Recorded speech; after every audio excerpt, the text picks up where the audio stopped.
Have you ever noticed how some women seem completely at peace being alone? No partner, no expectations, yet somehow radiating a presence that commands attention. That kind of presence is magnetic, mysterious, and quietly powerful. Welcome to the Oracle's Sanctum, where we explore the depths of human psychology, consciousness, and the hidden dynamics of our inner world. Today, we're going to talk about a topic that is often misunderstood: why some women not only live alone, but thrive. Alone, without a man in their lives. Now, before you jump to conclusions, this isn't about loneliness. It's not about heartbreak, scarcity, or failed relationships. It's about a conscious choice, a deliberate decision to turn inward, to explore oneself, and to cultivate a life of meaning and self-respect. Think about it. Society constantly tells women that their worth is measured by their relationships, by how much they are desired, or by how quickly they find the one. But what if the truth is something else entirely? What if true fulfillment, real empowerment, comes from learning to stand alone, to embrace solitude, and to become complete in yourself first? Carl Jung, the famous psychologist, once said that everything we deny in ourselves becomes part of our shadow. Women who consciously choose to be alone are, in many ways, embracing that shadow. They face their fears, confront the wounds of their past, and transform challenges into a quiet, formidable strength. When a woman thrives alone, she challenges the very expectations of society. She doesn't seek approval. She isn't cold or detached. She simply recognizes the value of her energy, her time, and her presence. She's selective, intentional, and aware that love and connection only have meaning when they come from respect, reciprocity, and presence, not empty words or performative gestures. In a world obsessed with instant gratification, these women choose patience. They choose depth over distraction, presence over noise, and meaning over surface-level connection. And this choice, while subtle, is transformative, not just for them, but for everyone who encounters them. By turning inward, they confront their shadows, past traumas, unmet expectations, and inherited patterns. And when they emerge, they are whole, awake, and sovereign. That sovereignty, that complete self-possession, can be intimidating to some, yet deeply inspiring to others. Now, it's important to understand that living alone is not about rejecting love or shutting people out. It's about understanding the difference between relationships that nourish and those that drain. These women have learned that love without boundaries, love without respect, is not true love. It's attachment. And attachment often leads to loss of self. The woman who thrives alone is not in a hurry. She doesn't rush to fill her life with someone else just because society says she should. She values her solitude as a sacred space for growth, reflection, and transformation. She is patient because she understands that the deepest kind of love that respects her essence cannot be forced or rushed. In a way, she is a pioneer. Every choice she makes, every boundary she sets, is an act of rebellion against the societal pressure to conform. But it's not rebellion for the sake of rebellion. It's a rebellion rooted in self-respect, wisdom, and integrity. And here's the paradox. Her independence doesn't make her lonely. In fact, she often feels more connected to herself, to life, and to the world around her than those who constantly seek validation through relationships. She is learning the art of self-love in its purest form. So, as we continue in part 2, we'll dive deeper into her journey, the internal steps, awakenings, and the silent revolutions that occur.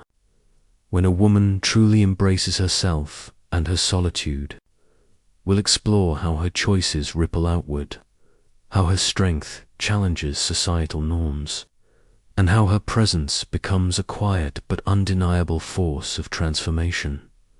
Remember, being alone is not the absence of life, it's the presence of a deeply conscious, empowered self. And that is exactly what we're going to explore next. Living alone is not a passive state. It's an active engagement with oneself, a conscious choice to prioritize inner growth over external approval. For these women, solitude is a space where they can face what many avoid, their fears, their unhealed wounds, and the patterns that no longer serve them. They begin to realize that external love, validation, or attention cannot fill the voids within. Only by turning inward, by embracing all aspects of themselves, the light and the shadow, can they reclaim their power. Carl Jung called this process individuation, the conscious integration of all parts of the self, facing the unconscious, an emerging whole. For a woman who chooses to thrive alone, life becomes a process of constant refinement. Every decision is filtered through her awareness, who she allows in her life, what she invests her energy in, and what boundaries she will uphold. She no longer chases validation or compromises her values to satisfy societal expectations. Every no she utters, every step away she takes, is a declaration of self-respect. This path is not easy. There are moments of doubt, loneliness, and confrontation with the self. She revisits old wounds, faces childhood scars, and untangles the invisible threads of inherited pain. Yet through this process, she grows resilient, her energy sharpens, and her presence becomes unshakable. She learns the difference between attachment and authentic connection. She understands that true love does not diminish or control her, but complements and elevates her. This understanding transforms how she engages with the world. People may misinterpret her independence as coldness or arrogance, but it is simply wisdom gained through experience. By choosing solitude, she also rewrites the narrative of her life. She refuses to repeat toxic patterns or accept half-hearted love. She values reciprocity over obligation, depth over superficiality, and integrity over convenience. Her life becomes a testament to the fact that wholeness is possible outside the boundaries imposed by society. This journey also makes her an example, a quiet teacher for others. Without speaking a word, she shows that happiness and fulfillment do not require someone else to complete you. She radiates an energy that is both inspiring and intimidating because it challenges the unconscious assumptions of those around her. Yet, solitude is not about isolation. It is about presence with oneself and presence in the world on one's own terms. Each moment of reflection, each conscious choice, strengthens her foundation. Every step she takes in her own power becomes a ripple that influences the energy around her. Through this journey, she embraces emotional sovereignty. She no longer seeks to be saved or validated by others. Instead, she invests in her inner world, cultivating self-love, clarity, and awareness. And this investment transforms everything: her perception, her interactions, and the way the world responds to her presence. She becomes a living example of Jung's teachings. She demonstrates that life is not about depending on others for fulfillment, but about integrating your own shadow, claiming your authenticity, and moving through the world with courage and awareness. In the next part, we'll bring this full circle, reflecting on the broader meaning of her journey, the power she embodies, and the lessons we can all learn from her path. We'll also conclude with the outro, reinforcing the message of self-discovery, sovereignty, and true empowerment. The woman who thrives alone is not missing anything. She is complete in herself. Her solitude is not emptiness. It is a sanctuary, a sacred space where she nurtures her growth, her clarity, and her inner strength. She has learned that love does not demand compromise, submission, or She understands that attachment without respect or reciprocity is not love, but a cage disguised as care. Through experience, she has become discerning, aware, and unafraid to walk away from anything that diminishes her essence. Her presence is quiet but powerful. She doesn't need to announce her worth. It radiates naturally. People may call her distant, intimidating, or cold, but what they perceive as aloofness is actually confidence, awareness, and sovereignty. She is no longer willing to accept half measures or emotional crumbs. Every choice she makes, every boundary she sets, is an act of loyalty to herself. She has faced her shadows, embraced her past, and integrated her experiences into wisdom. She has learned patience, resilience, and the art of self-love, and in doing so, she has become whole not in a way the world expects, but in a way that only she understands. Her independence is not a rejection of connection, it is a redefinition of it. She seeks relationships not to complete herself, but to share her wholeness with someone who is equally present, self-aware, and authentic. Anything less is simply not worth her time or energy.